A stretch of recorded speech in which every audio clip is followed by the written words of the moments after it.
بے ساختہ از قلم سارخان کس نمبر 6۔ اب زیان بہت زیادہ پریشان تھا اور اس حیران کن عالم میں تھا کہ اسے اس بات کی کیسے خبر ہوگی۔ شمائلہ زیان سے مخاطب ہو کر کہتی ہے، کیا تم سچ میں ایسا کرنے لگے تھے؟ زیان حیران کن منہ کھولے ہوئے شمائلہ کی طرف دیکھتے ہوئے یہ کہتا ہے کہ تمہیں پتہ کیسے چلا؟ تمہیں پتہ چلا تو کیسے پتہ چلا؟ اب وہ اس لیے پریشان تھا کہ شاید شمائلہ اس کی سوچوں کو بھی پڑھنے لگی ہے۔ شمائلہ اس کی شکل دیکھتے ہوئے کہتی ہے، تم کس قدر گھٹیا انسان ہو، میں سوچ بھی نہیں سکتی، ابھی تک میں صرف اندازہ لگا رہی تھی، لیکن تم حقیقت میں ایسے ہو۔ اب مجھے یقین ہو گیا۔ زیان تھوڑا ریلیکس ہو کر کہتا ہے، او ہو میڈم، اچھا تو یہ آپ کے اندازے تھے، میں نے سوچا شاید تم واقعی میرے ارادوں سے باخبر ہو چکی ہو۔ اب شمائلہ کو بہت زیادہ غصہ آتا ہے اور وہ کہتی ہے کہ تم واقعی بہت گھٹیا ہو۔ اب زیان بغیر کسی شرم سے شمائلہ کو کہتا ہے، بھلا نکاح جیسے کام میں کون سی شرم ہے؟ اب شمائلہ زیان کا جواب دیتے ہوئے کہتی ہے کہ بے شک نکاح غلط بات نہیں ہے، لیکن تمہارے ارادے تو غلط ہیں۔ نہ نکاح کے پاکیزہ رشتے کو تم اس طریقے سے استعمال کرو گے۔ نکاح تو صرف میرے ساتھ اس لیے کرنا چاہتے ہو تاکہ تم میرے سے ان تمام باتوں کے بدلے لو اور مجھے تکلیف پہنچاؤ، مجھے اذیت دو، اور تم نکاح جیسے پاکیزہ رشتے کو اس طریقے سے خراب کرنا چاہتے ہو۔ بے شک نکاح کرنا غلط بات نہیں ہے۔ شمائلہ انتہائی سیریس ہو کر زیان کی عقل پر پڑے پردے کو ہٹا رہی تھی، لیکن زیان کو ذرا برابر بھی اس کا اثر نہیں ہو رہا تھا جو شمائلہ اس کو لیکچر دے رہی تھی۔ اب شمائلہ زیان کا کان کھولتے ہوئے، زیان صاحب ذرا آپ کو ایک بات میں بتا دوں کہ میری مرضی کے خلاف میرے گھر والے کبھی بھی میرا رشتہ آپ کے ساتھ طے نہیں کریں گے، اس لیے یہ خیالی پلاؤ اور یہ خوش فہمی اپنے دل سے نکال دو کہ میری شادی تمہارے ساتھ ہوگی۔ شمائلہ سنجیدہ تھی اور زیان کے پاس بھی کچھ کہنے کو نہیں بچا تھا۔ یہ تمام گفتگو ہوتے ہوتے زیان مارکیٹ پہنچ چکا تھا۔ اتنے میں شمائلہ کار سے اتر کر مارکیٹ میں انٹر ہوتی ہے اور اپنی شاپنگ کرنے میں مصروف ہو جاتی ہے۔ جو اس نے اپنی فرینڈ کے لیے گفٹ لینا تھا وہ خریدنے میں مصروف ہو جاتی ہے، اور اس تمام شاپنگ کے درمیان زیان خاموشی کے ساتھ شمائلہ کے ساتھ چلتا ہے اور اس کی شاپنگ کو دیکھتا رہتا ہے۔ شاپنگ کرنے کے بعد جب وہ دونوں گھر پہنچے تو زیان کا موڈ بہت سخت خراب تھا۔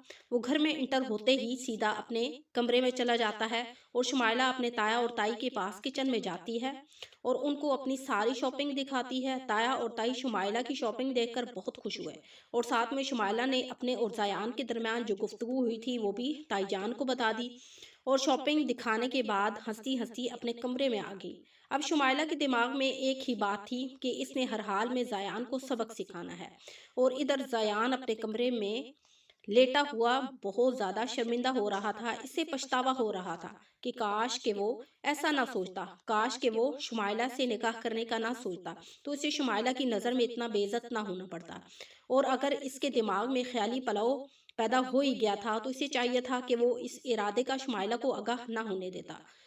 اگر وہ کہتی بھی تو اعتراف جرم نہ کرتا کہ میں نے یہ بات سوچی ہے، وہ انکار کر دیتا کہ میرا کوئی بھی ایسا ارادہ نہیں ہے، لیکن اس نے ایسا نہیں کیا بلکہ اعتراف جرم کر لیا۔ اس بات پر وہ بہت زیادہ شرمندہ تھا۔ آج شرمندگی کے مارے اس کے ذہن میں ایک ہی بات تھی کہ وہ شمائلہ کا پیچھے چھوڑ دے گا۔ اسے کیا ضرورت پڑی ہے کہ وہ شمائلہ جیسی لڑکی کے ساتھ نکاح کرے؟ مجھے کیا، میں کسی اور کے ساتھ نکاح کر سکتا ہوں، میرے لیے بھلا کون سی لڑکیوں کی کمی ہے؟ میں اتنا ہینڈسم ہوں، خوبصورت ہوں، ایک سے بڑھ کر ایک لڑکی مجھے ملے گی، میں نے اس بے وقوف شمائلہ کا کیا کرنا ہے؟ اور اس جیسی لڑکی کے ساتھ میرا گزارا بھی نہیں ہو سکتا، بہت ہی اوٹ پٹانگ حرکتیں کرتی ہے۔ ابھی وہ یہ ساری باتیں سوچ ہی رہا تھا کہ اس کے دل میں ایک شور پیدا ہو جاتا ہے، زیان تم یہ سوچ بھی کیسے سکتے ہو کہ تم شمائلہ کے بغیر کسی لڑکی کا انتخاب کرو؟ تم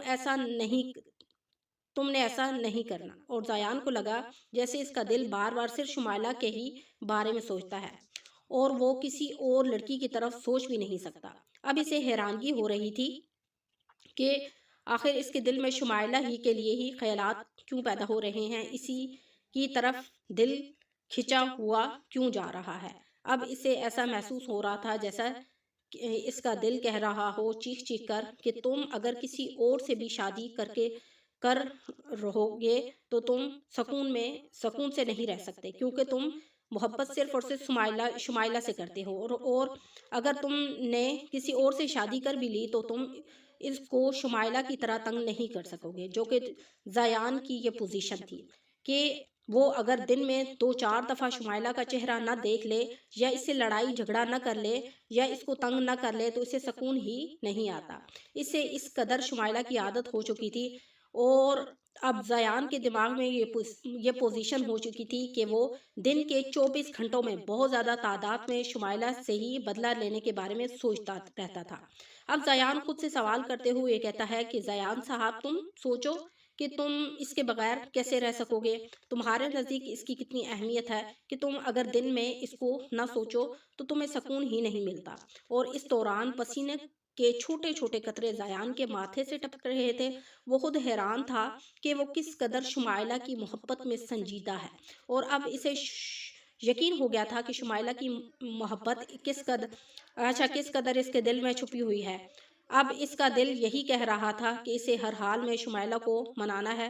زیان ایک ایسا لڑکا تھا کہ نہ ان لڑکوں کی طرح تھا کہ جو غلطیوں پر کسی لڑکی کو چھوڑ دیں، بلکہ وہ ان لوگوں میں سے تھا جو غلطی ہو جانے پر احساس کا دامن لیے دوسرے سے معافی مانگ لیتا تھا۔ اس نے سوچا کہ وہ بغیر جھجک کے شمائلہ کو منائے گا اور اپنے اور اس کے نکاح کے لیے راضی کرے گا، کیونکہ اب اس کا دل کہہ رہا تھا کہ وہ کبھی بھی شمائلہ کو زبردستی اپنی زندگی میں نہیں لا سکتا، اس لیے اس کی رضامندی ہونا ضروری ہے، اور رضامندی کے لیے اسے شمائلہ سے ہی معافی مانگنی ہوگی اور اسے نکاح کے لیے راضی کرنا ہوگا، تب اس کی شادی ہو سکے گی شمائلہ کے ساتھ۔ اور اس سے اپنے اوپر تھوڑی سی حیرانگی بھی ہو رہی تھی کہ کیسے وہ تھوڑے ٹائم کے لیے اس کی سوچ شمائلہ کے لیے بدل گئی تھی۔ اسے اس سوچ کے لیے بھی دکھ ہو رہا تھا کہ میں شمائلہ کے علاوہ کسی اور لڑکی سے کیوں شادی کروں گا۔ اب اس نے ان تمام سوچوں کو لیتے ہوئے اپنے چہرے پر ایک دھیمی سی اسمائل کی، اور ان سوچوں کے دوران اس کے دل کی دھڑکن کی عجیب ہی دوڑ تھی کہ اس کا دل زور زور سے دھڑک رہا تھا ان سوچوں کے دوران۔ اب اور وہ بے ساختہ اور بے تحاشا شمائلہ کے خیالات میں سرور محسوس کر رہا تھا۔ زیان اس قدر خیالات میں مگن تھا کہ اس کو اٹھنا بیٹھنا چلنا پھرنا اور اس کی ہر حرکت کو خیال کی نظر سے دیکھ رہا تھا، اور سوچ رہا تھا کہ اگر میں اسے روزانہ نہ دیکھوں تو میرا کیسے گزارا ہو سکتا ہے۔ اب نیند اس سے کوسوں دور تھی، کیونکہ شمائلہ کے خیالوں کا غلبہ اس پر پوری طرح قبضہ کر چکا تھا۔ اس کا دماغ اس وقت بالکل شمائلہ کے خیالوں پر حاوی تھا، اور ادھر شمائلہ میڈم نے اپنے کمرے میں داخل ہوتے ہی سب سے پہلے اپنی سسٹر کو کال کی اور اسے اپنے نکاح کے بارے میں سارا بتایا کہ میں اس سے نکاح نہیں کروں گی، اور اس کے ساتھ مل کر پلاننگ کی، پھر اپنے امی اور ابو کو بتایا، پھر اپنے بھائی کو بتایا، غرض کہ اس نے تمام فیملی کو اپنے ساتھ ملا کر ایک بہت بڑی پلاننگ تیار کر لی، اور ساتھ میں آخر میں اس نے ساری فیملی ممبر کو پلان کا حصہ بنانے کے بعد اس کا ایک کزن تھا جو کہ اس کا خالہ زاد دوست بھی تھا، اس نے اس کو بھی پلان کے بارے میں بتایا۔